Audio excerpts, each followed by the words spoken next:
Mass incarceration is a term used to describe the increase of imprisoned people in the U.S. over 40 years. The United States incarcerates more of its citizens than any other nation in the world. The increase in the jail and prison population from less than 200,000 in 1972 to 2.2 million today has led to unprecedented prison overcrowding and put tremendous strain on state budgets. Studies have shown that prisoners who maintain consistent contact and connection with their families during their sentences have a lower recidivism rate than those who do not. Over half of incarcerated adults are parents of minor children, which means they may miss out on many of their children's critical and formative years. When ex-offenders are released from prison, they tend to find that their expectations for returning to normal life are not always realistic. The same Urban Institute study also found that 54% of prisoners about to be released thought they would be able to rely on their jobs for financial support, and 82% expected that their parole officers would help in their transition home.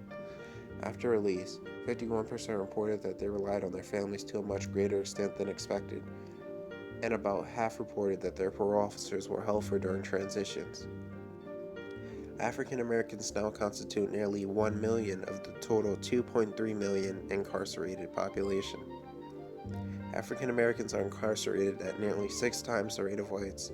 Together, African Americans and Hispanics comprised 58% of all prisoners in 2008, even though African Americans and Hispanics make up approximately 1/4 of the U.S. population.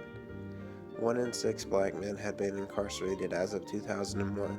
Nationwide, African Americans represent 26% of juvenile arrests, 44% of youth who are detained, 46% of the youth who judicially waived to criminal court, and 58% of the youth admitted to state prisons.